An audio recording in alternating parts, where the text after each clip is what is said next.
I'm very excited at that. Dr. Omwenga is a senior lecturer and director of research and postgraduate programs, School of Computing and Engineering Sciences at the Strathmore University, with a vast experience in the ICT body sector. He holds a no, I can't from there's a time some people close their eyes. But he said even if the eyes, even if you switch off the lights, you continue drinking.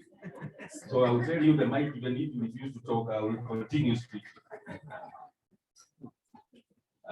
He holds a PhD in a postdoctoral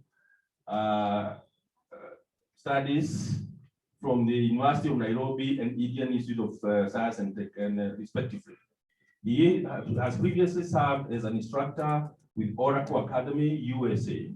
He has served as an external examiner in Catholic University of Eastern Africa and the African International University, and examiner for information technology, Kenya National Insurance Examination Board, among others.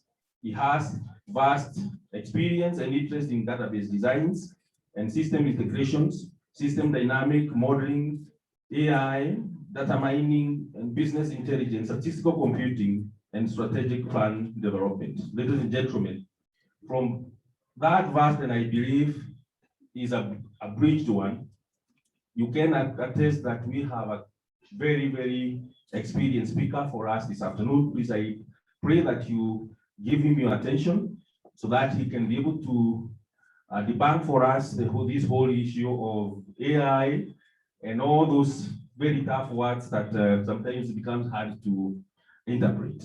So my honor and pleasure to invite you, Dr. to come and take us through. I don't know, I have not been briefed on, I think you have 20 minutes if I go by the previous speakers. He knows. Beautiful. Thank you very much.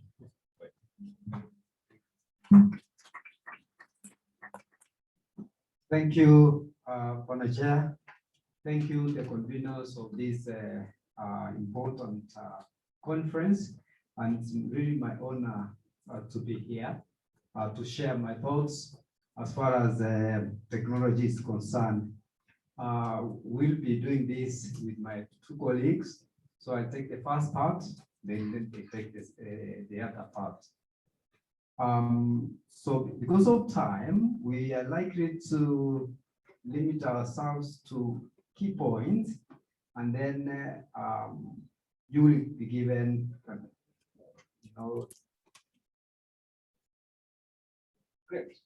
you'll be given some of these materials to read. So I'm going to present what I call blockchain technology as a disruptor in the insurance industry. So as the chairman has indicated, I hope I'm not going to write the obituary for the brokerage. I'm actually going to give them, a thought, what they need to do in order to make use of the technology. So in my presentation, therefore, I'm going to try to understand what are some of the technologies that perhaps you are using or you should start using. And then I'll dive a little bit into what is this blockchain technology. And I'm sure it's a past, it's a word that you hear commonly. And why did we pick this? You most likely hear it as I conclude with the section there. What are the possibilities that blockchain technology provides for the insurance industry? So I'll start with what most insurance companies are now using. There are a number of technologies, but which ones must you have currently and why? So these are some of the technologies that you find in your company, or some institutions have adopted, others have not adopted, but we know they are all going to adopt, because if you don't adopt, then you will actually be left behind. So there are technologies like analytics. I'm sure you do the reporting, so you need to do this analytics. Analytics is going to tell you what your customers need. That means you need to be ahead to be able to predict. A few others, I think, Internet of Things. I'm sure in your institutions, there are CCTVs. That's a basic Internet of Things. But there are many others which are coming. I'm sure like in the motor insurance, you are now able to collect data from, the clients that you have. How are they, moving their vehicles? So that's the basic aspect of what we call Internet of Things, but there are many others. When you go to data intelligence, this is this is really gaining traction in Kenya because it then tells you where are your clients, what do they need, what do they need. Sorry for that. What do they need, and many others. And many other things that you need to know. When we talk about data intelligence, it means you want really to use data to be able to tell you what you need to do.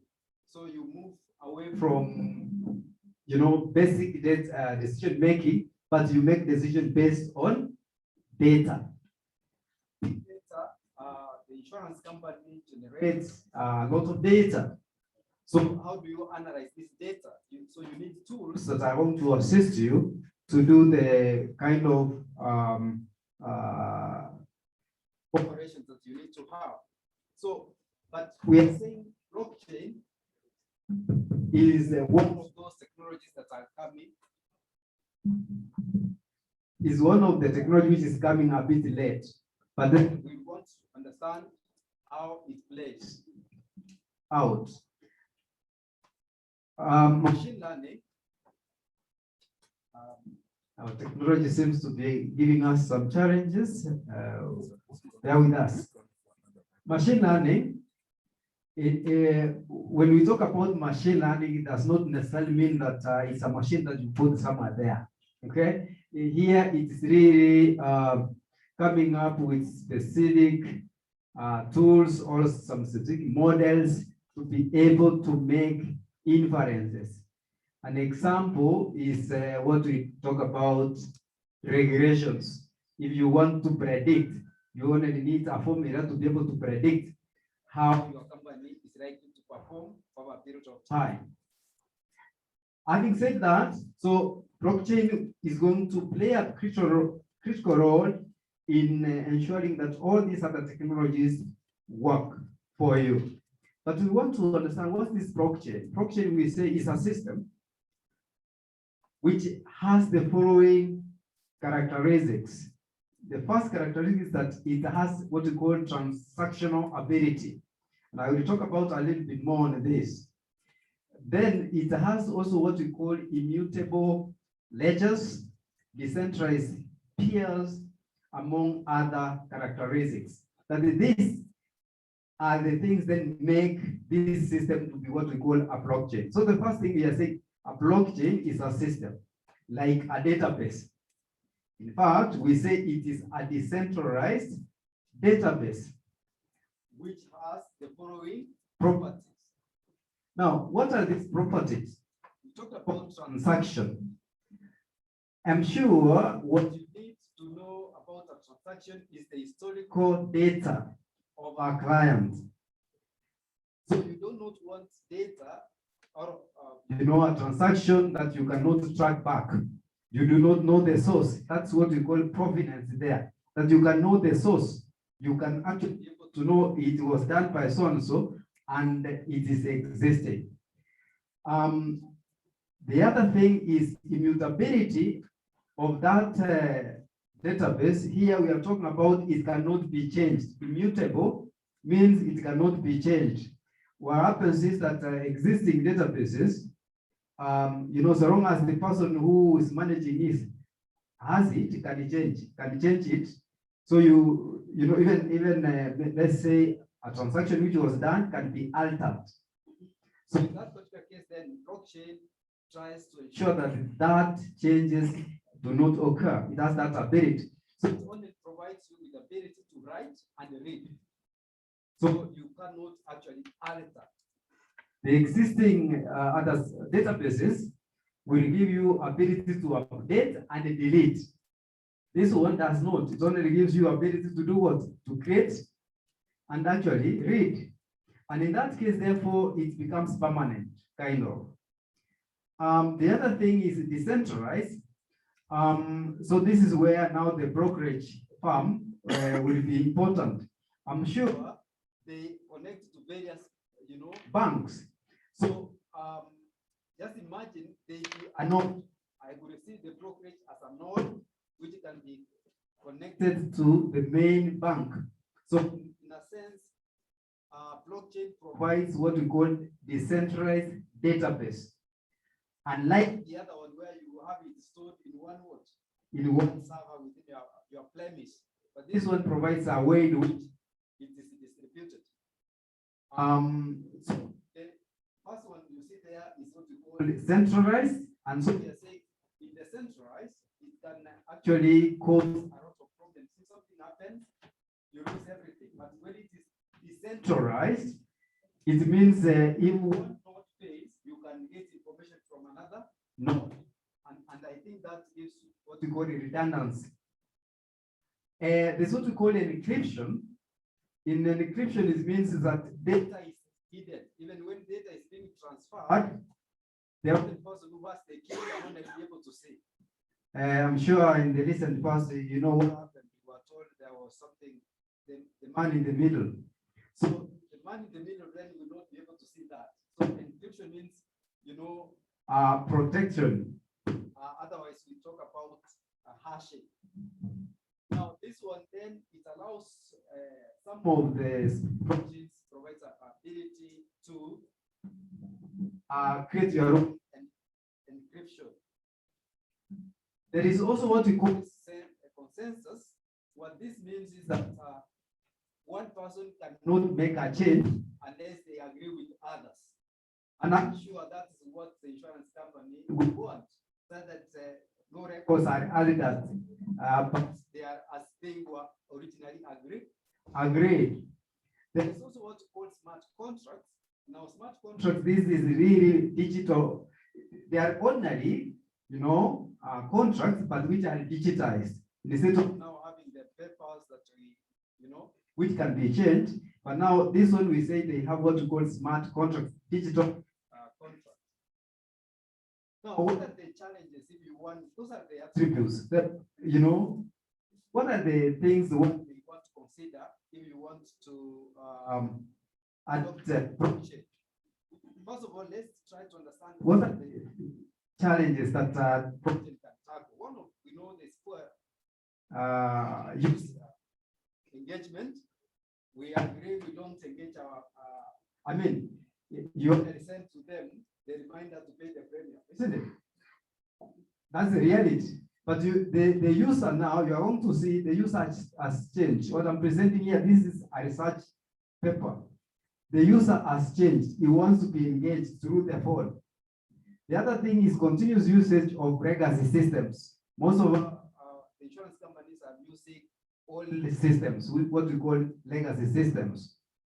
There is the risk, risk averse. You are not really concerned about the risks that are there, like the cyber. I think in the morning there's somebody who presented Yusuf talked about cyber attack. That's a reality. Kenya is actually a target. You all know. There are people who fear there is legacy cost structures and the shift in customer behavior. I will tackle on customer behavior. The customer has changed, and that wants data to be within their reach. This therefore needs organizations to change. First of all, you must change your structure and how you are doing the things. To address therefore customer behavior who has changed, and I'm sure those of you who have been in this field, you know a little bit better. The customer nowadays requires always to be informed. So therefore, there is a need to innovate and to adopt new technology like the one that I'm talking about. There is also need to change the current business model. Okay. you can engage, experts to assist you to change the business model. The other thing is the culture of the business, and also adopt organization structures that align to what is happening. But what are the other things that are like to assist the industry to move to the next level? We know there is the technological innovation in the country. We have a lot of innovators. In fact, almost every university and technical colleges, they are in this space. So the question is how you engage with them to assist you come up with a product that responds to your needs. What we usually do is that we go purchase, but I can confirm to you that that is a wrong strategy. Your company is not the same as where that product was, conceptualized. So the best thing is engage the people to develop your system. That's why I talked about change the business model. The other one is the efficiency and effectiveness when you use some of these. For example, the predictor arithmetics or analytics, I want to assist you get to know how well you are performing, among others. Allow me just to skip a few. The next thing, what are the benefits that you are likely to get if you adopted blockchain technology? There is going to be increased transparency and accountability of transactions. Why do I say this? Because the user will actually be the owner of the data at every level. You will not do anything without involving them. Therefore, litigations, conflicts will be managed. The other thing that is important, there will be reduced transaction costs with fairness. Because here, everybody feels like I was involved, I know what happened, so there won't be conflicts and among other things. The reality is sometimes if your brother or your sister or your relative came and told you, push these papers for me, you are most likely to push them, isn't it? But with blockchain, it's going to eliminate that element of paperism, which is, of course, we know is a challenge in this country, really. Now, for this one, in future, if you engage in people who want to do the technology for you, these are things that you will need to consider. Amount of decentralization that you need. What is it that you want to decentralize? Okay? Meaning that which you can have in residence and that which you can have somewhere. The time and the cost constraint that you will need to take. Sometimes you need to do cost benefit analysis. There is no technology which is free. You will incur some cost, but it's not expensive. But what's more important and critical for every producer here, and I'm sure tomorrow you will be listening to the Data Protection Commissioner, Asal. We have worked with her in some aspects. The regulatory regime has changed, meaning the data that you have for the data subjects, you need to give them permission to own it. Otherwise, you will have challenges. So that will be one of the things which is going to force most insurance companies to use blockchain, because the data subjects must own their data. I'll skip this. How does it really work? I'll make a brief here. The blockchain is used, it works like a distributed ledger. I'm sure most of you know the ledger. So in this distributed ledger, it means that there will be activities that will occur at different stages.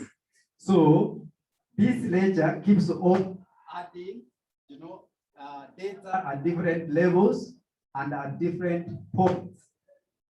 So if therefore data is distributed, we say that there is an element of security that you are going to have, and there is going to be some element of you can always track back where it went, but more importantly, it cannot be changed.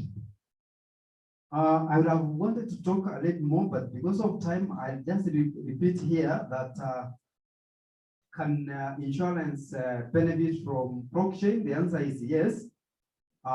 You'll benefit from it in terms of what we say here. I'm sure you'll get this one, you read it a little bit. One, you'll be able to modernize your operations. You'll be able to align yourself to what I've talked about, the changing customer.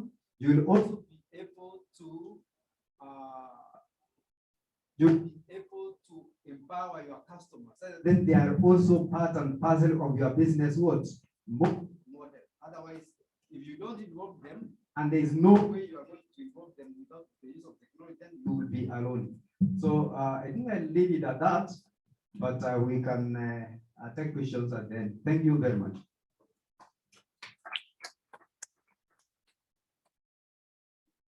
Thank you, Dr. And I think one of the questions I want to throw to you that you answered during your time is, what do you do with such a technology like this one that has given us this trouble? Because we are in this changing world and we have to use these machines, but see what it has done to us. So what do you do with so see that you can have your seat as we order that question, and let's give Daktari a hand clap. For somebody who is used to using a mic and then introduces to us, how can really be adaptive. So Really apologize. I know you have prepared for us, but I hope that you'll have an opportunity to be able to listen to read what we have in the full report. I have captured a few things that Daktari has mentioned, and I think largely he's talked about the whole issue of blockchain, and he's called it a system. You know, I like the way he's broken it down so well. That you know, when you hear those very big terminologies, they sometimes can slap you and you think it is. I'm not saying it's not important, but I think he's broken it down to the layman like us. That it's just a system. You know the way we, because I think all of us now know what a database is. And it's actually called it, giving later an example of like a data system. And I think that is very important. The other thing that I have heard him say is that even with the challenges, technology that we have experienced this afternoon, we have no where to run away from. He said we either adopt or perish. So we don't have a choice. First of all, the rest of the world is moving. So it is not that we are not going to, we must be able to adopt and adapt. And otherwise, my fellow brokers, who please don't tell them, if you don't do this, again, another obituary is on the offing. But we can assure you that we are going to adopt. There are some previous benefits that he has mentioned, that it brings transparency, accountability, and he says the people who own the technology then own whatever they have, the data. And I think we all can attest to that as Kenyans. We know from that 4A and that 4C and that 4 all that. So that if you are told if you king it and king it, that remains there, you cannot do anything. So I think that is the power of technology, that nobody can be able to change. So the whole issue of efficiency, transparency, and more importantly, accountability, especially in business frameworks, is something that has come out very, very well. But he has also brought a few aspects that we need to consider as challenges. One, do you hire, do you buy one out or the shelf? When I was listening to him, he had some little doubts as to whether that is the best way, because he said all companies are not the same. So there may be an element of your own, you need to develop your own. Of course, he has brought the issue of time and cost. How long will it take you if you have to develop one? Just recently, one of our brokers, just to say that we actually awake as a marathon. And I will say this because it's positive. They have run their own portal, is a marathon. And but they said it took them 2 years to develop. So you can see it takes quite a bit of time. But I'm sure with the advancement of the technology, we will continue perhaps bringing that thing down. And also, he also brought up the whole issue of cost. So I think those are issues that we consider as business that we need to put into account when it comes to whether we are adopting, do we buy, do we develop, and we all need. But the most critical thing is that we must be able to embrace technology. Because we have two other speakers on the same subject, I will quickly move on to our second speaker, Byron Nabo, is in the house.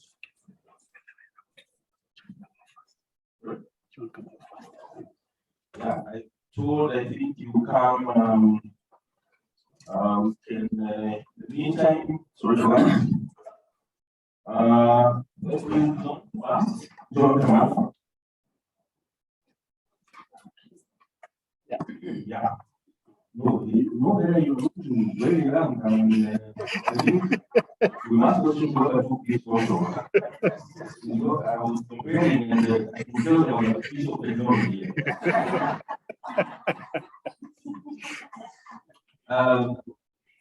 John is a corporate account manager with Africa as a speaker. Perhaps you take that to explain to us what that is. And he wrote his own bio and he said, I started my insurance career in Kenya, so I'm sure then quite a bit of places here are familiar or could be familiar. But then when I look at the year, I told their name down. Please don't think he's that old, but he started his career in 1982. I'm sure if my son was here to say, and he's still working. We are not experiences. We are many don't worry. And he trained as an insurance accountant. Worked at the Kenya Arable Insurance, that should be Kenya Origin.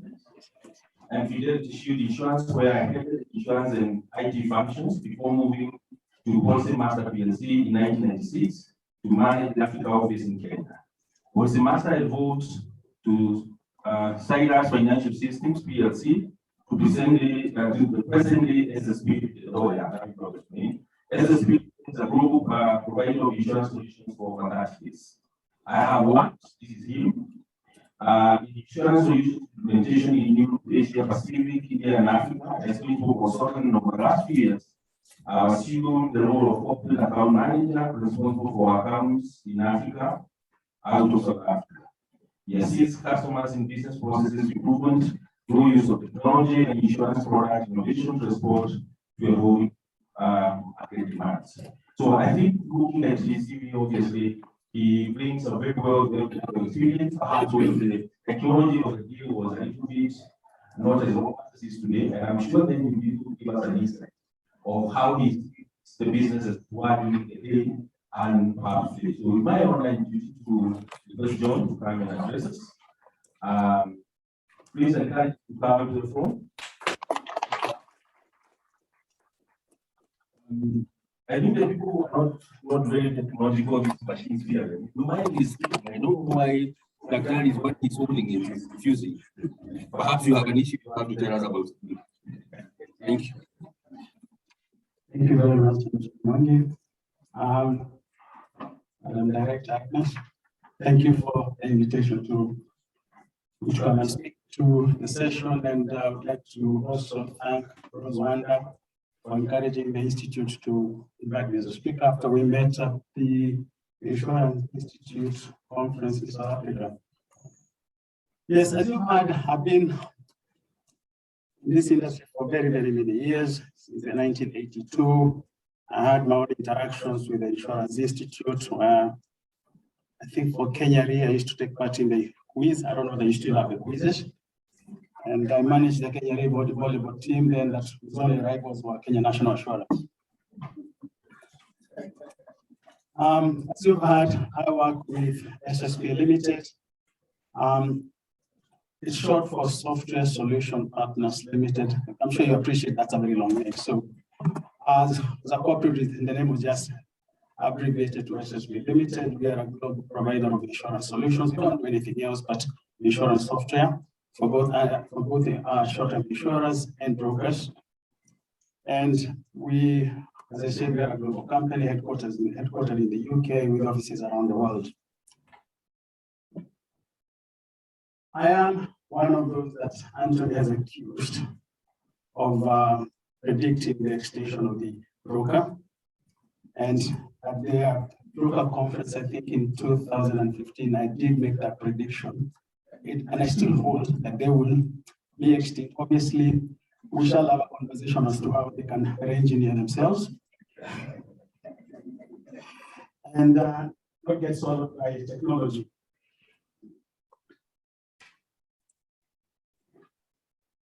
Okay, let me just do this.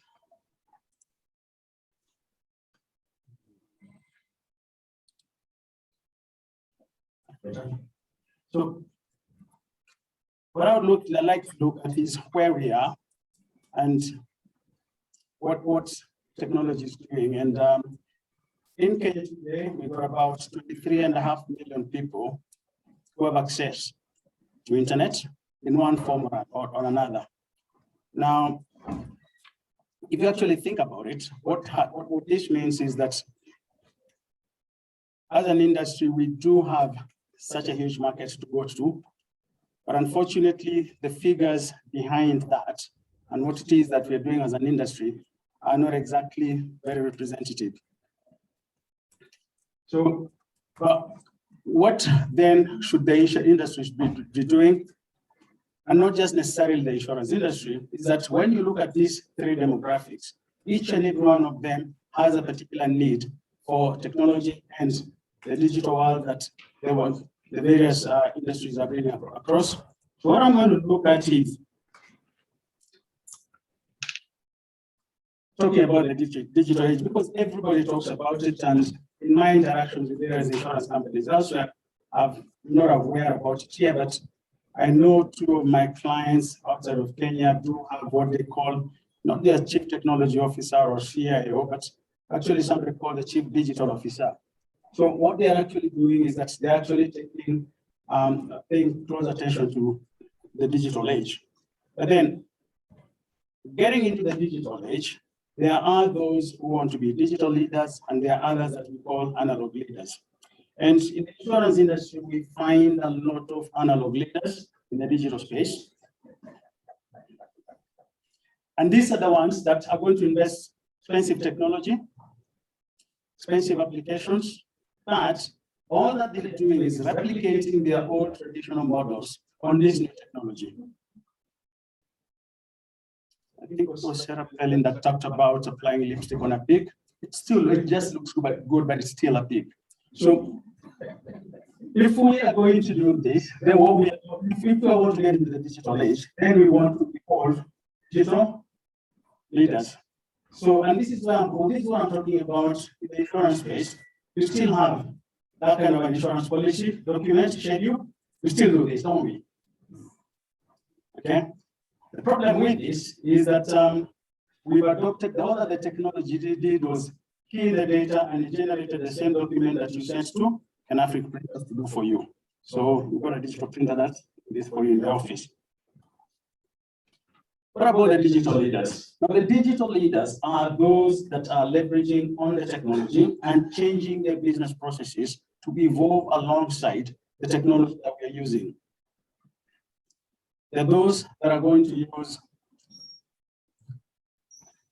insurance platforms. And a good example would be if we looked at telematics.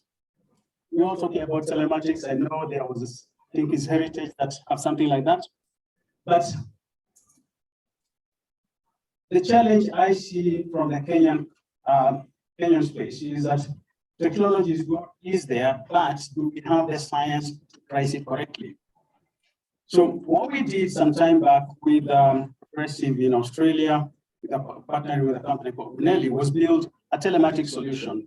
And this was to move away from the original approach to telematics, where you put in a tracking unit in the car and then it fed the information which the insurer picked up, and then use that as a basis for pricing. Okay, I'm ignoring the fact that we don't know how to do the pricing yet, but it's what it is. But then what the challenge this brought was the challenge of privacy. Now, I do not want somebody that's insurance company X going to tell my wife when my car was at 3 a.m. when you're trying to price my insurance. So what we did with this particular proposition with Runel was come up with what we call Soteria Drive. Soteria Drive was not a tracking unit. All you did is that when you start your journey, you will open your app and then it records your driving behavior. And you can then upload that information without saying where you went to, but you drove for 2 hours, I drove this morning from Nairobi to Naivasha. How was I driving? How was my driving behavior? And over time, the insurer would then use that information to determine my driving behavior and price accordingly, and I get to pay my insurance. Later on, I'm going to give my own of car insurance in Kenya because I feel constantly victimized by how bad it's getting. So, and this is now what I meant by when we start talking about moving to the digital age and using it correctly. Where are we today? Sadly, insurance penetration has gone down, and there may be good reasons. Part of it is pricing, economic situation. But even with that, your insurance gross written premium in Kenya rose in 2020 and 2021 by 18.5%. Significantly, the losses were also up. And it would actually appear if penetration is going down, what this means is that the premium growth is driven by rate increases to address insurance losses. Now, it's not a very sustainable model where when your insurance base is not growing, and you'll probably find people getting out of insurance progressively. So, and I'm sorry, I've got a particular bias for short-term insurance. At a small stint with long-term insurance, trying to develop a system, got into the intestines of life insurance, and I don't like it. So, allow me to concentrate on short-term insurance. So, when we look at the portfolio mix, motor and medical insurance constitute 47% of the premium we write in Kenya. And if you add other classes where insurance, and this is where I think the problem lies, when 73% of our gross written premium is premium that is predicated on credit and or legislation. Credit because I went to the bank, borrowed money, I'm forced to take insurance. Legislation because WIBA is important. Medical, everybody wants to do it. Car insurance. That's where we seem to be growing our base. So only 27% of our premium comes from what I would call discretionary insurance, where I've actually opted, I want insurance.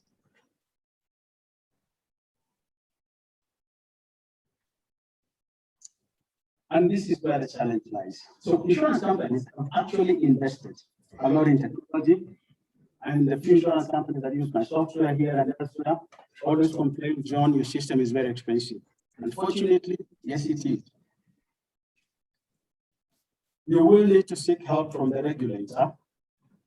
I hope they are listening, so that when they're working on your solvency margins and you're writing off your software investment, the period is slightly longer than the 3 years they give you, because I can tell you our software will probably have a 10-year lifespan. So you should be able to leverage on your investment in technology.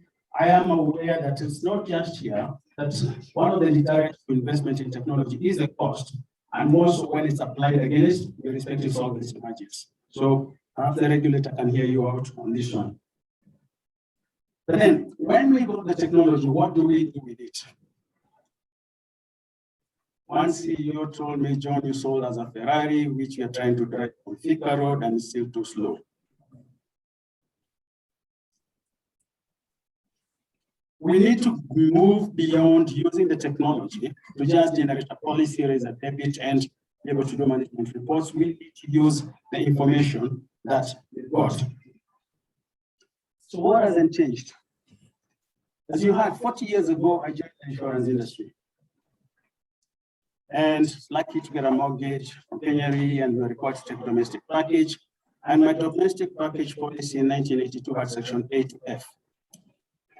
I took the gamble to check on some of the offerings you do on your respective websites. And yes, we still have section A to F, 40 years later.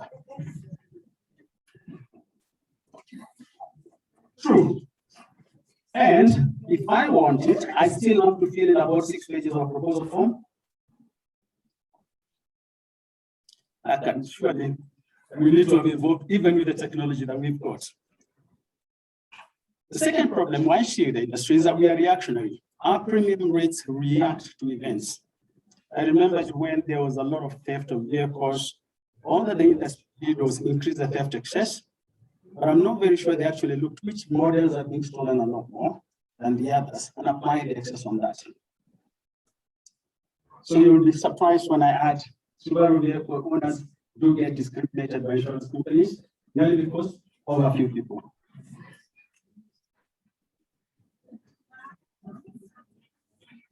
I drive one, so I know. The other thing that I notice is how cumbersome insurance is propositioned.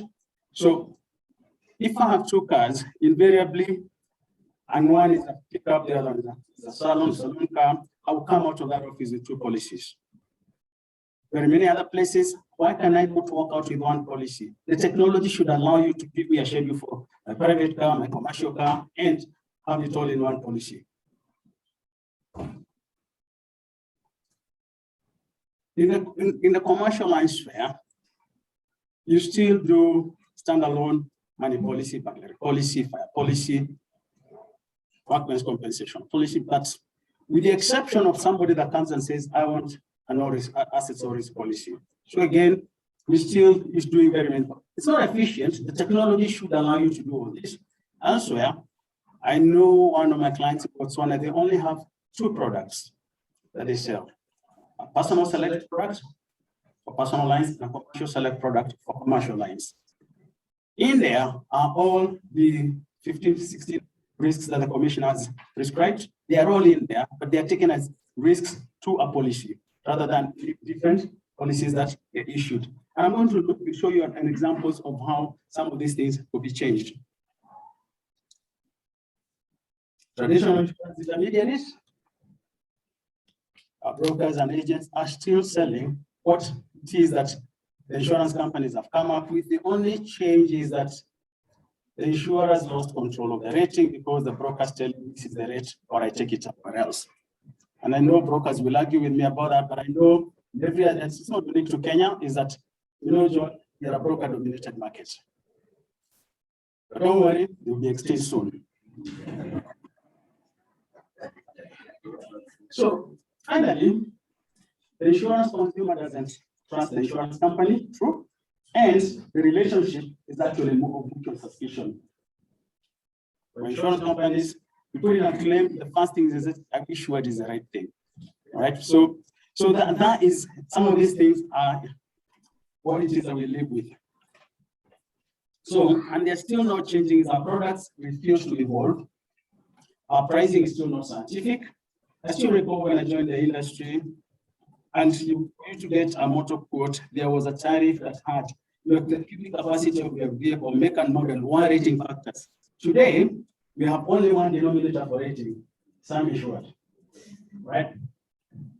So, I mentioned about insurance brokers need to come up, must come up with new products that, because they are the ones at the forefront of facing the customer, coming up with these new products. So they need to talk to the customer, then tell the insurer, this is the I want this insurance product, price it for me. Now the new distribution channels, banks still do this. They are only interested in their credit line policies, but they are written exactly the same with you do it yourself. I've seen elsewhere where banks are coming up with a lot more innovative products, and they are challenging underwriters to price them. Okay. So this is where we still are, isn't it?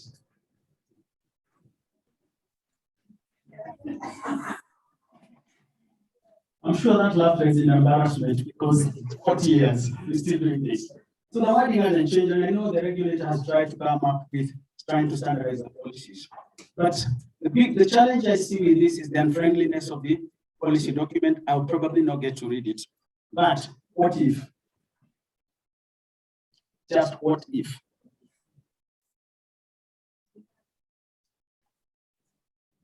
This is specialist church insurance, and we'll talk about this later. This is the church policy is a contract between you and us. The church proposal form, including the declaration which was signed by you, is the basis of this contract. It doesn't start with a whereas.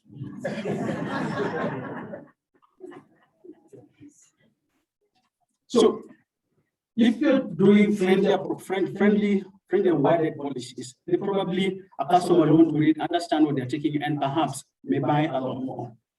So let's look at how it is in two. And Anthony, you probably remember this example in 2015. How we do our insurance. So we got Mercedes-Benz and Toyota Premium. They were landed because 90% of our cars are bought for imports. They landed in Kenya for 202.2 million shillings, rate of 4.5%. They bought a tractor premium of 99,000 shillings. All happy? Thank you. Let's go and pay the claim when the bonnet is damaged. Now, please tell me that the pricing is right. The pricing cannot be right because we have not taken into account how much it costs. How much what the cost of the risk. And this is what I would try to encourage you to look at. I know there's a CEO in Tanzania that actually went and on the claims screens, he got the assessor's form, which has all the funds, and he started collecting data by make and model for the respective funds. The intention being to come and say, okay, fine, I've got sufficient information that will allow me to rate the premium differently from the Mercedes. The end result is that you will have now the insurance for the Mercedes being subsidized by the premium owner.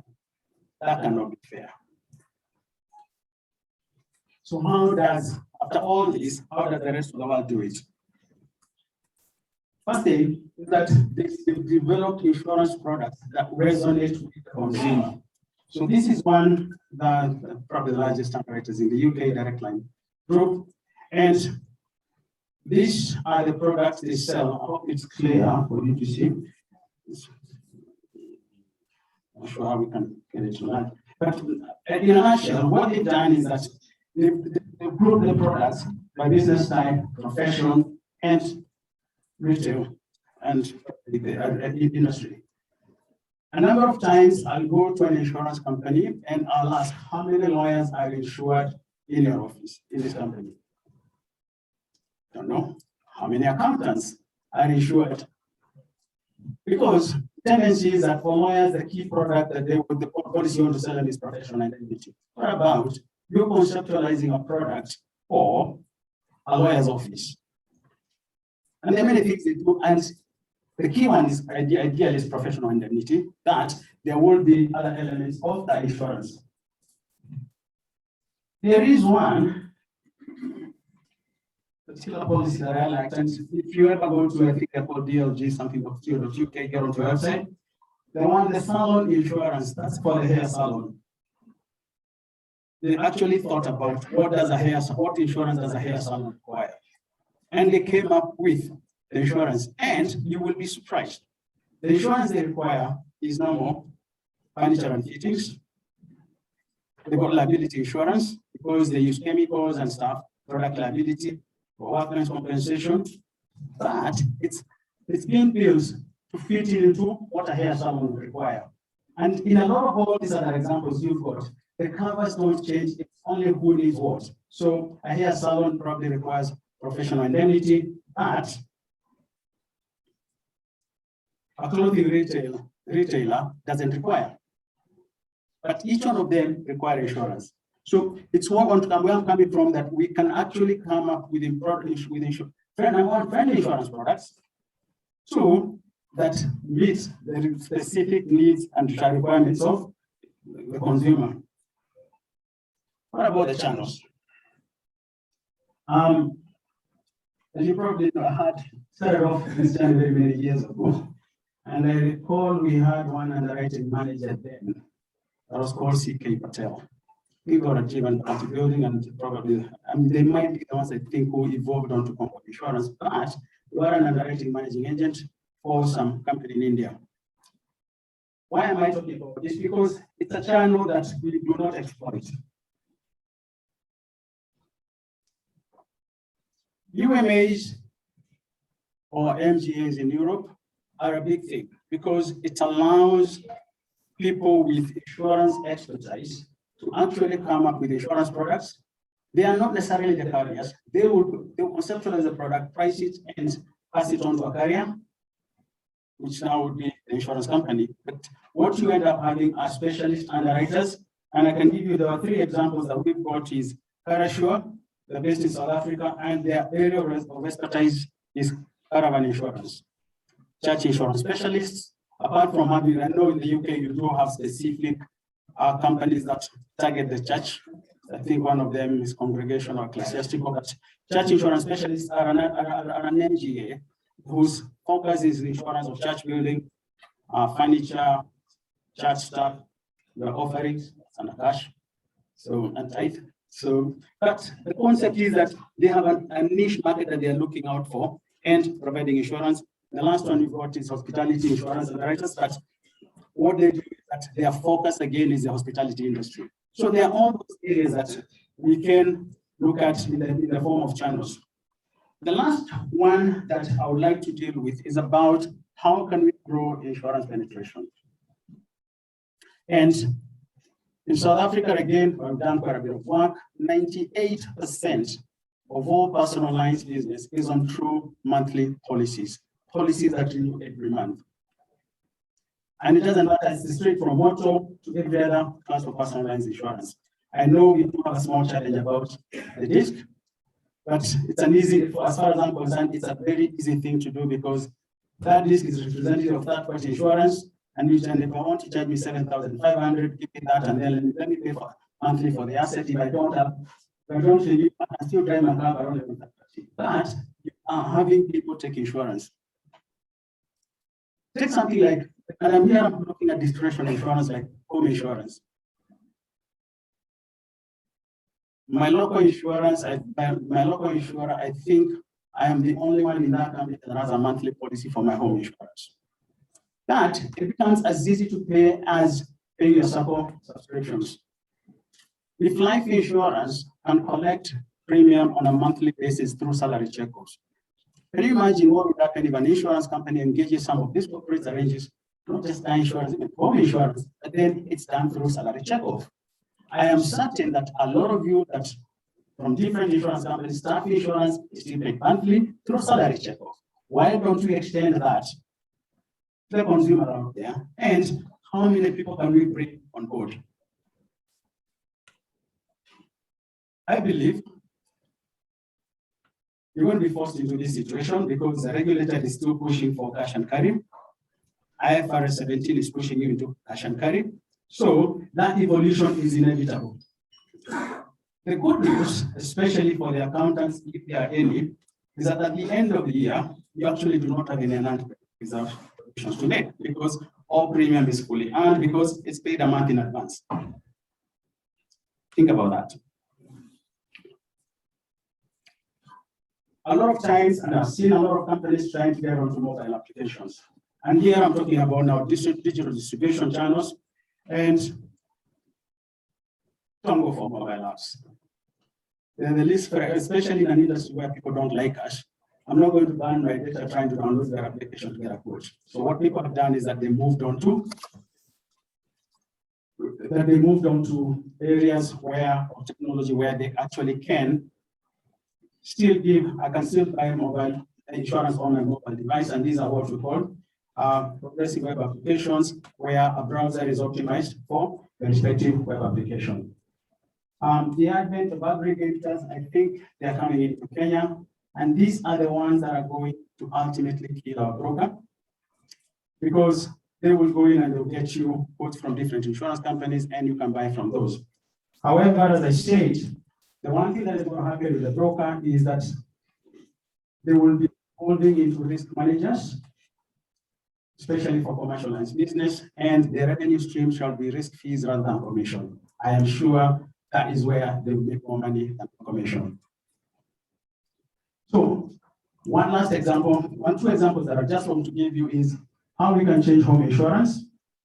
And this is built around fixed benefit, fixed premium products.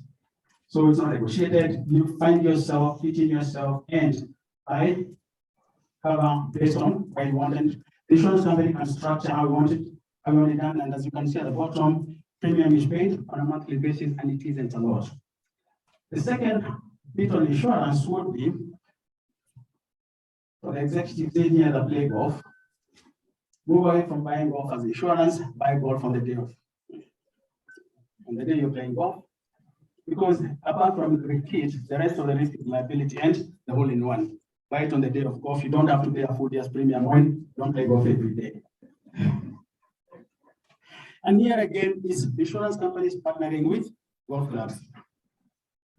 So I've already mentioned about car insurance and the bit about road traffic cover. Separate the two, and I think we shall have a lot more people taking decent insurance, and pricing will perhaps be right. I'll try and skip through because I think I've probably progressively covered a lot of these things. And my slides is how we can use mobility by insurance, and as again, there are different devices for different insurance products. So depending on what product we are offering, whether it's personal lines, personal accident or travel insurance on the go, those ones we can do depending on the device that we got. So finally, let's develop products based on customer knowledge and segmentation. Pricing should be accurate. We should take advantage of the many distribution channels that are available. And so we achieve that by bringing the back office to the front, where people can see, can easily go in and buy that insurance. In conclusion, I'm just going to pick up one. Please let us not punish the people that make us money by rewarding the people that lose us money. A lot of times we work with, this is the loss ratio we are having, so this whole book suffers, but in there are people that don't lose you money. Thank you all very much.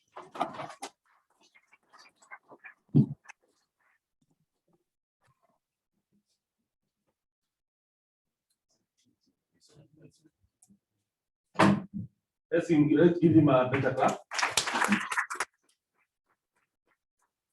I think one of the reasons why I didn't want my eyes to meet with John, not so much on account of his prediction, which I tell you, kuna Mungu.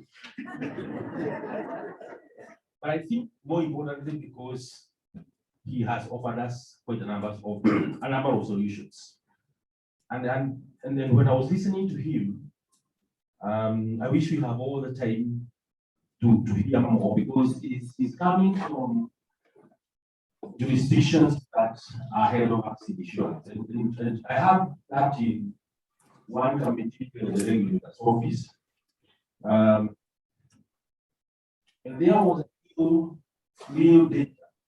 If we pursue that direction, that party motor insurance in Kenya can be seen as we know it, like in South Africa. It's not compulsory.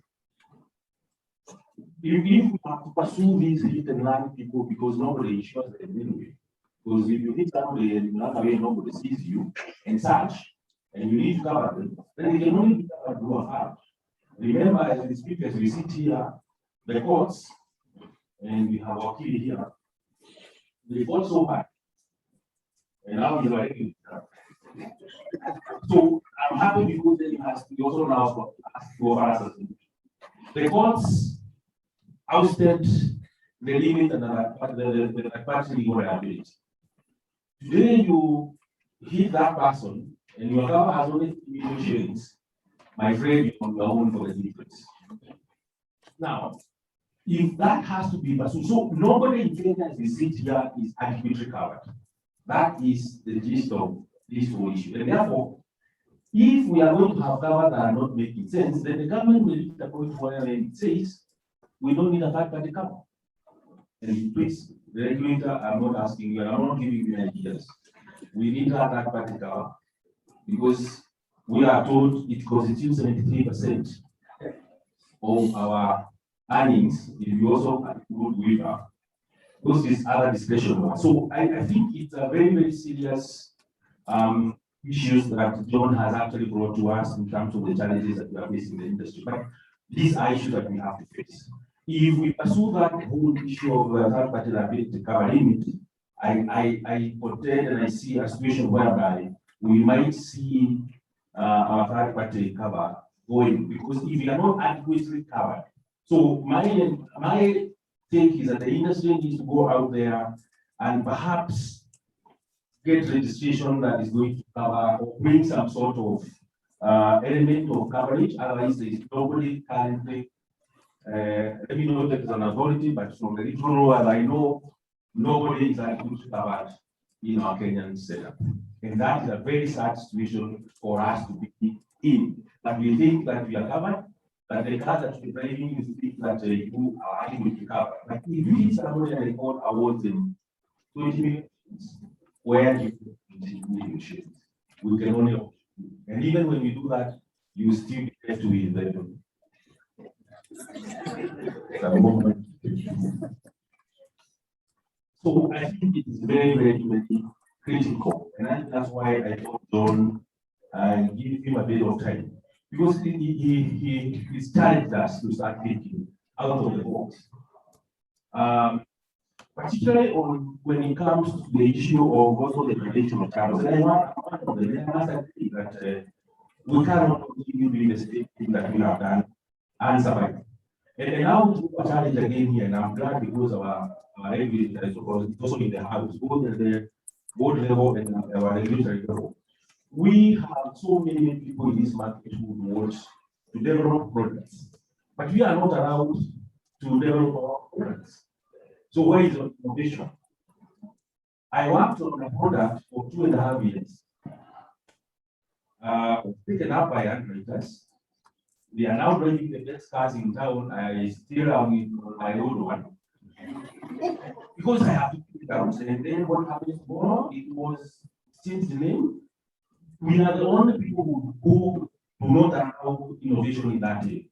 So allow a people who want to own products. Yes, they can be owned by, they can be they can be hinged on the underwriter because they are the risk carrier. But let me own my products. And let everybody else who comes to the market, I think it's time. If you just do what I like, I will stop doing broking. I'll go into the innovation side. You know, if you know, I told you to move, I know I dream. So the point and the challenge I think we are bringing to ourselves here is to say we must change our paradigm. I think our speaker, I was not a speaker more emphasizing what I think I've said. I think the whole issue of standardization of policies, I think I was very privileged some several years ago to see we had a committee of standardization, and we actually, if you look at our model policy, we removed the whereof and hereof. However, the market was not happy because we were going the British way of the plain language levels where we say you, me, and I. But we said it is too easy English that I mean seriously, that there was that concern, I think, from the market. We said some of those words have not been adjudicated because of law. So we would rather live with whereof and hereof, which we know what they mean. But unfortunately, we have subterranean and subterranean fire regulators, which are not in Africa. So even trying to interpret what it means in a policy was very, very difficult because we pasted exactly what we got from the Congo. So I think again, it's a serious challenge, and I think the challenge will not have come at a better place than at IIK, where I know also there is a professional bill that is afoot. And I think these are some of the issues that we want to see. That we must be able to change our language. We cannot continue 6 years down the line with enough professors, with a whole college, with a whole doctor, in his college, and university almost, and we cannot be able to write our own policies in our own English that we can do. So I think those are issues that I've done. I think I know it, but I think today has come out more clear, shocking, that the bonnet for Mercedes and Toyota, we try to see, but they are different. We all know that, but you all looking at me like you didn't see it. So Go and change your. So all the guys who are driving Mercedes, please make sure that they take off from the. But I think seriously, is a serious introspection that we need to do. I don't want to go issue the issues of monthly payments, cash and carry. I think it's critical, it's important, we support it, but I think we need to temper it in a manner that our customers can need to pay. We were in Tanzania and brokers have lost 46% because of this issue of premium. So we have to strike a balance where premiums must be paid. And I think as a broker's chair, I would say yes, we must be paid. But if the clients cannot be able to pay, so what do they do? Just last week in my office, our client reduced his cover, and in one of the writers I'm seeing a video here, but I'm not mentioning it. He reduced cover for 13 million shillings cover for a contract. I almost refused to insure it.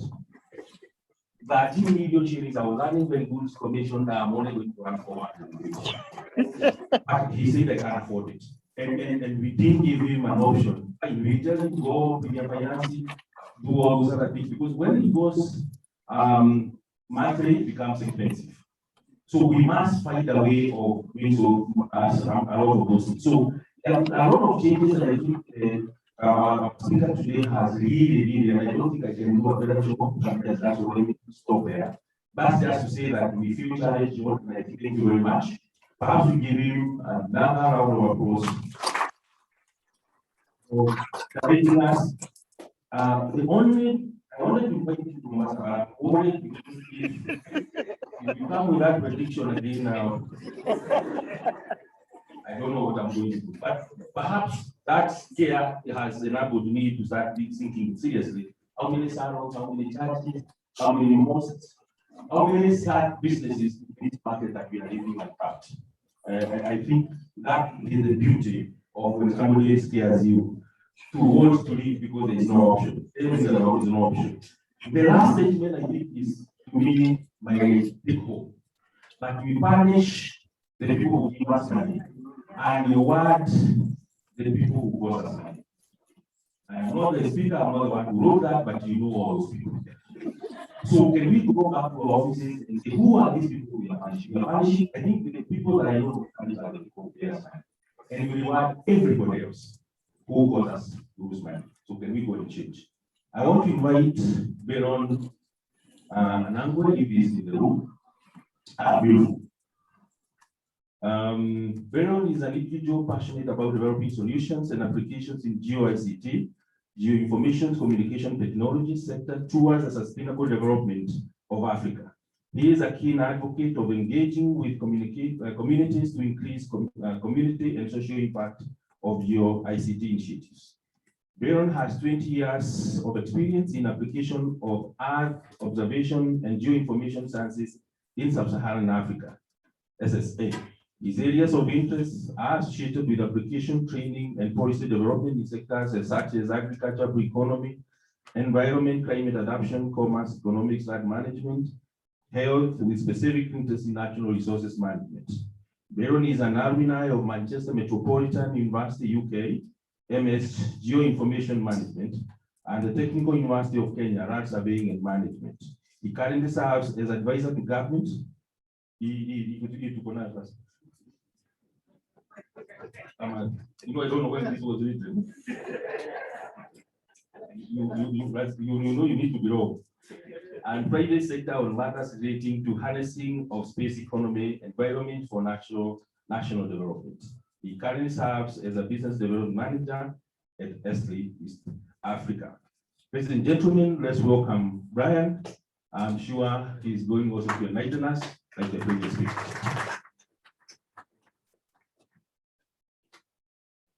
Thank you, sir, and all protocols observed. I'm very glad to be here, thanks to the able inputs and support by IIK. The challenge I've been given is I'm a youth, and everybody else who has spoken before me are elders. So there's very little left to be said, but I'll try and say it in an effective and sweet manner. But first, as we start, please stand up. Ladies and gentlemen, I want this to be an active session. Fold your shirts, remove jackets, please. Maybe box the person next to you. Fist bump with the person next to you. And then ask them, what is one question that everybody has been going on in their mind? I want to show you that I've been introduced very aptly that I'm a geoinformation scientist, but I want to show you that all of you are actually geoinformation scientists. How our brain works is that 80% of the decisions you make are based on something. So what have you been asking about this place from the moment you decided you're coming for this trip? Talk to each other, not to me. Come on. I can allow him. You know, his wife is one sent him a message just to report. So what one question have you been putting across?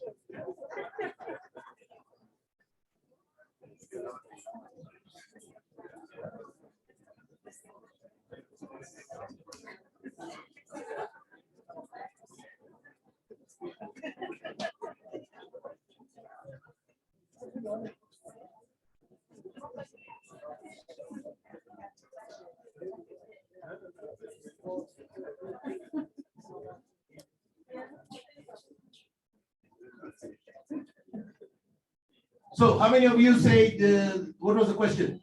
How many said where? First, the marking scheme is, the answer is where. Your brain, 80% of the decisions you make are based on space. Where are you going? How long are you going to be there? What time do you have to leave? There's going to be traffic. Where is Naivasha? What time do I have to leave to be able to get there in time if I have a session at 9 o'clock? So all these issues then, we all have now to determine, only not just in your brain, but in the whole world. Please have your seats.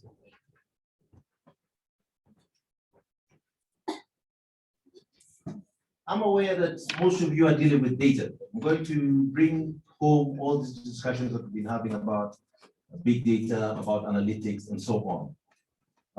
This I'm sending out to the C-suite, I'm sending out to the B-suite, and to the technicians on the ground, the brokers especially.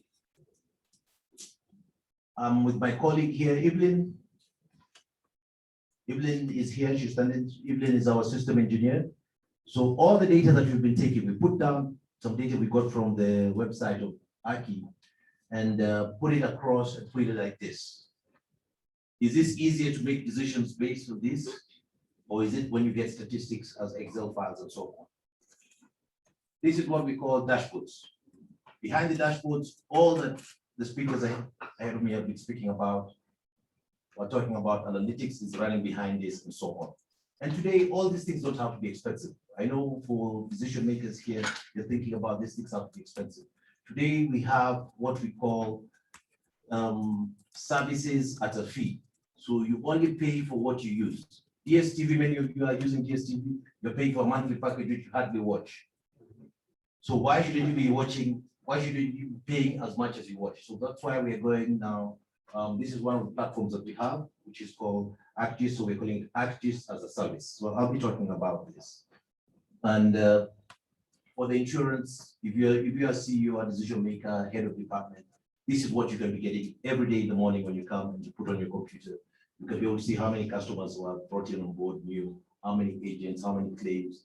You don't have to look at Excel files to see are your staff making targets.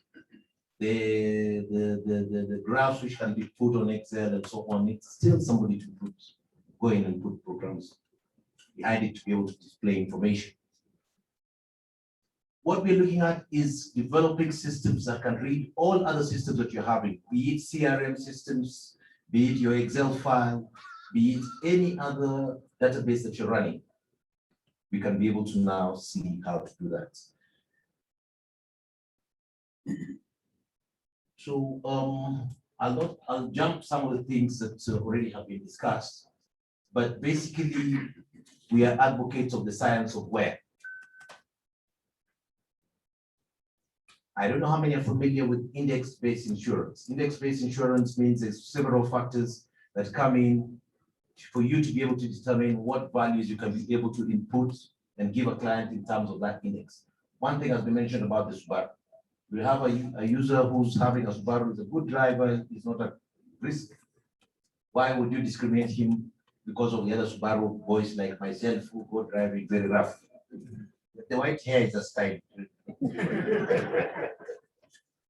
So need-based insurance becomes very important on this. I can give you a case in point. Agriculture is very difficult to insure because you cannot be able to determine.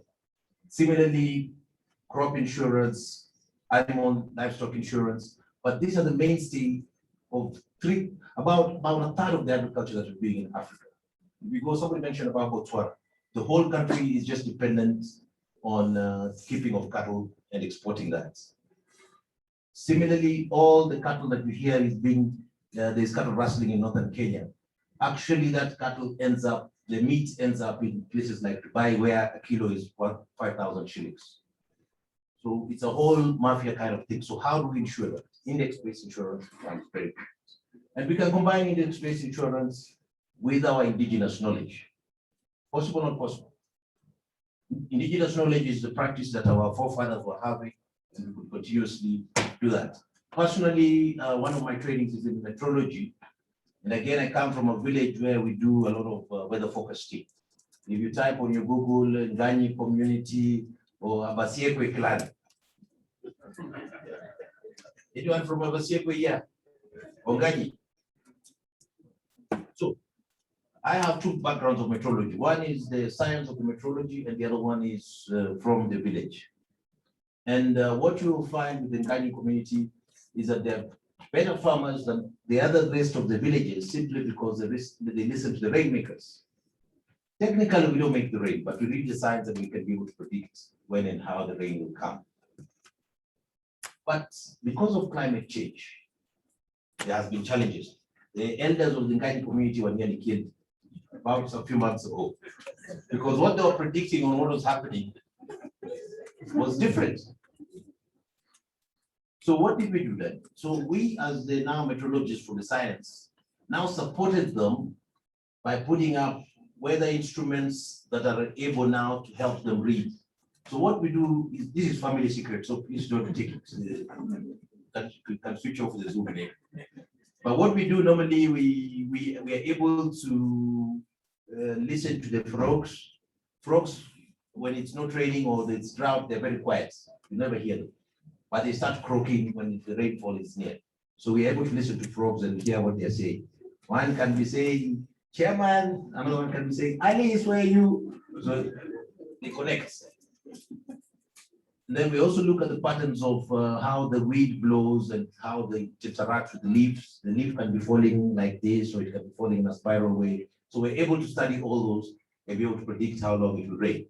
If you've been in my village and there's a funeral or there's a wedding, and the rainmaker is called to hold the rain.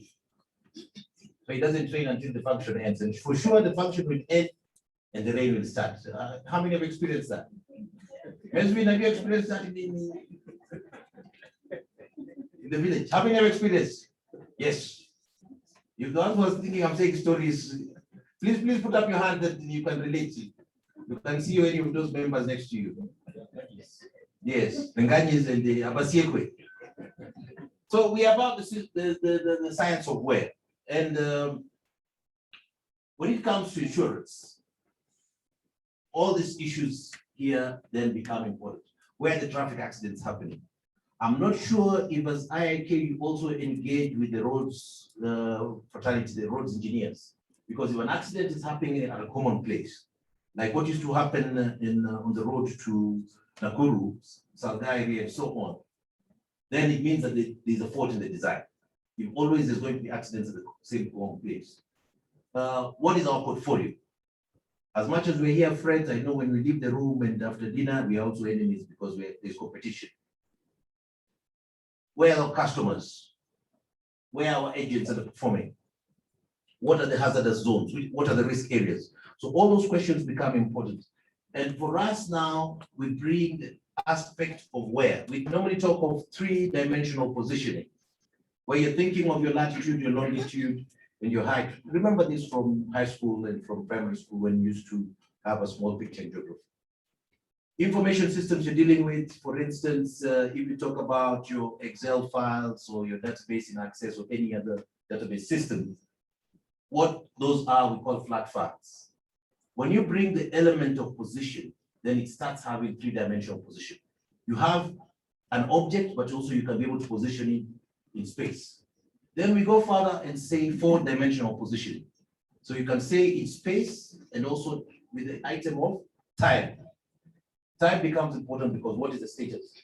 A car's value is not the same last year as it is today, or any other item according to the International Financial Regulation Standards. Today, we're talking about five-dimensional position. So you're talking about your position in space, X, Y, Z. You're talking about time. And then now the fifth item becomes status. How are you able to capture all the information that you're integrating and paying for or being paid for in one aspect by just a look at it? And this then becomes the item that we're looking at. When we're talking about data integration and management, how can we do that? How do you make sure that your data is safe? Visualization and mapping. Decision-making becomes important. Today, as decision makers, you have to be able to make decisions in a very timely manner and speedy. Otherwise, you lose that opportunity. And then the action that is taken, not just by you who's at the top of the rank, but also the person at the bottom. What action can they take? Again, in the insurance sector, there is a challenge between what the actuaries like myself are doing and what the officer who engages with the customer is also doing. The two sometimes don't talk. How would they then be able to talk? With the information systems that we're putting in place there, the officer on the ground can be able to know how to play with the matrices that they're given and be able to offer a product that is suitable for that particular client. And with this, then you're able to improve on response times, field times, what are the results expected, and so on. And then the spatial thinking comes in. So please, today as we live here, start having that spatial thinking. How do we do things in times and space? So when it comes to the insurance value chain, we have issues of claims management, we have issues of customer engagement, risk management, data which turns into information, sales and marketing, and analysis, which forms the core of the business. You as the top of the rank, what do you have to see? How do you engage? And many times in some offices, you waste time doing more meetings than anything else. Are the meetings productive? Yet with information at their fingertips, everybody can be able to know what their challenges are. And today, as senior officers, what you should be doing is getting only challenges, and the person is also sending you the challenge and the solution, only for you to either validate that solution or give a better one. So it becomes more value across the information. And this then shows or goes together to show how the information can flow. There is the risk assessment, and there's the people who are now the actuarists. Actuarists sometimes feel aloof because the statistics is a difficult course. So by the time they get into the insurance industry, they sit in a corner where people go to them when they're very scared. Have you ever experienced that? You know, in church, even you have to say amen sometimes. Product pricing is a challenge because my own personal experience, I've seen when I talk to insurance officers who are coming and want to take some of my money, they're not able to give me a pricing based on my current status, because I can only tell them I can only give 3,000 shillings a month. So why not give me a product that can fit the 2,000? They tell you, no, it's too low. But you can tell them, no, every 5 months I'll be increasing. See, so it will make a difference. During Corona, many people, of course, cut down on expenses. Insurance was one of the ones which suffered. Was it not possible to sit with them and work out something that everybody then is happy? If their financial status improves, then if they were paying 5,000, they can start paying 7,000 to cover the time they were not being able to pay the 5,000. So how can we then be flexible then everybody is happy?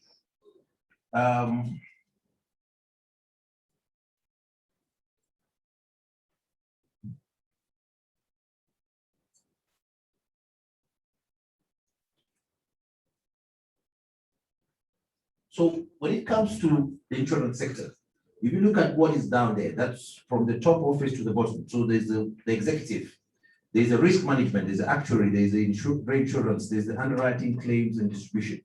Now, you'll not be seeing it, is it my, okay, you'll not be seeing it like this. What all that would appear would be a dashboard like what I showed you at the beginning. There'll be a dashboard different for executives, there'll be a dashboard different for senior officers, there's a dashboard different for the technical people. This is what they'll be looking at. And all the technology that you've been discussing with my elders would be what's at the bottom. Software and infrastructure. And today, by the way, you don't need to have big servers and so on. The Internet of Things means that you have now space in a cloud environment. The cloud environment is always there. You pay for only what you need. You can expand, you can make it reduce as much as you need. All you need to have is secure internet, is to have good officers who are able to engage with this. Shared services, enabled services, enterprise systems. Many of you already are at this level, where there's executive dashboards in some form. Either how many people are using SharePoint? Or any customer revenue management? Your Africa is not counted. How many are using? You're not using CRMs. Salesforce, customer, Salesforce, are any using Salesforce or some form of database to manage your funds and so on? So those have dashboards to be able to show what's happening and map your key performance indicators and so on. Some are also the level where they can be able to do the hazard rating, like the story about the Subaru. You know where your high value properties are. You can be able to do monitoring and tracking. The telematics story was very good, but for some of us who are in physics and science know that now if you don't want to track you, we just park under the transformer, and the tracking is going to be spinning. So if we can embrace other technologies such as spatial technologies and so on, then your whole system or your whole office then would become what we now refer to as Internet of Things. The blockchain technologies and so on, those increase the level of security. So for the executives, you have dashboards. For the risk managers, they'll be able to do their analysis much, much better. For the actuary, then they'll be able to know how to price the product in a much more suitable way. And by the way, all these things will be at the palm of your hand by the time you're engaging with any individual. Portfolio analysis, hazard rating, and so on and so forth. Social media now is becoming very powerful. And plus, even just a small SMS, you engage with your clients. As clients want to have information in a timely manner. Only that Kenyans, we don't fear information if you send it, scare people. Like I've seen Safaricom sending now that they'll close telephones in 2 days and so on. Kenyans, we only fear porridge, hot porridge. Hot porridge, and it made our mothers. Our mothers, personally, even now, when I argue with her from a bit of a distance, she can snap anytime. So how are you communicating in a way to make it sure that the customer is happy? I had a conversation in the morning and I'll say, as the insurance sector, are you appealing to the human nature of how we relate with families in Africa? If you came to sell to me a product that will also include, I know you're not insuring people above 70, 75, but if you gave me a product that in that product, as much as I'm paying for just my immediate family, my father and my mother or uncle can go for medical checkups in that same cover. I'd take that because I'm paying, regardless if I'm paying 5,000 more than the other insurer I was having. Just check up, not necessarily treating them. They can pass by a hospital, they've done some tests and so on. Why can't we do that? Because again, our parents sometimes don't talk to us when they're feeling pain somewhere. Mothers maybe, but fathers are not speaking. Then they're suffering. So you'd have helped me become a better person, and my mental health also will be much, much more stable. So because this slide will be shared, then it is, I don't need to pass through all the slides, but claims and asset management will be very much more easier, because then you can do optimized scheduling, of inspections. You can do mobile claims. During lunchtime, we're talking about losses from fraud. With this kind of systems, then fraud is easily managed. Claim severity, your business portfolio can be understood, and so on. The mention about the story about the Subaru and driving variable premium based on routes is what we use to compute that. So we're able to compute and know this person is using a particular road which is highly prone to accidents. That's where they live. They're able to now capture that kind of information. Performance also is possible because I know many of you, you're still using graphs and so on, but we can be able to do much more with this. Segmentation of clientele, such that you can be able to know how to understand a market in a particular area. And if you're working closely with the brokers, then they're able to even know for a particular area, how will they charge based on issues and costs that area compared to another one. Marketing is a big item. You don't want to spend your money and you are not seeing return of investments. Upselling is also very important. And with information that is looking like this, it's much more pleasing to look at than information that you're given a long Excel file and you're not able to engage with it.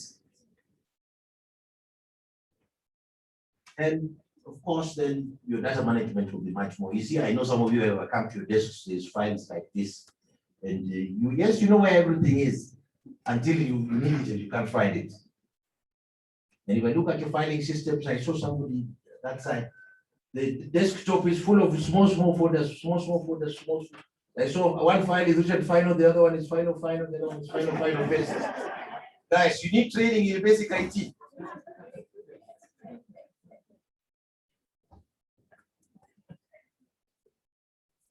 Okay, so we have dashboards at the end of the day which look like this, which are able to give you information about each sector, each particular use type, if it is underwriting, if it is risk, if it by, you can even analyze by the client. There are some clients because the windscreen repair is free.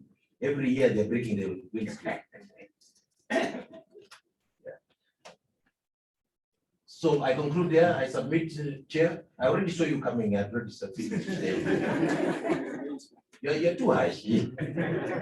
So I'll finish with the story and say thank you very much, and I look forward to us continuously engaging.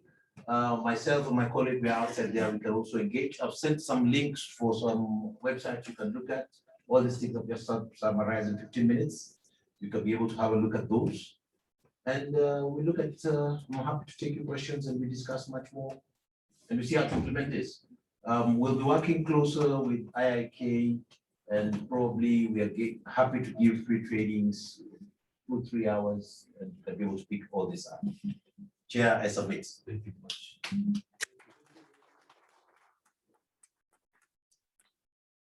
I think we can give him a better one than that. In very illuminating, and I think I will not forget the Gani community. I now know why it rains in Western Kenya and some of those other places. When our places, then you guys are not, you're unfair, because we have had drought that they say is the worst in the last 40 years, and you cannot offer your. That side there's no frozen trees. You can import some. Yeah. Ladies and gentlemen, there is a very this, I think, has a business proposition from Baron, and I think we can be able to take it up. I know time is against us, but I think he has also brought up very important issues. The issues of variable premium, I think even previous speakers has also, they had also alluded to that in terms of that we need now time to basically start looking at, pay as you, you say pay as you earn, eh? No. Pay as you use. I wanted to check what otherwise. Pay as you use. I think this is something that I think the modern world is actually going into. And like I said, even our previous speaker basically said we are punishing the people who are giving us money. If we can all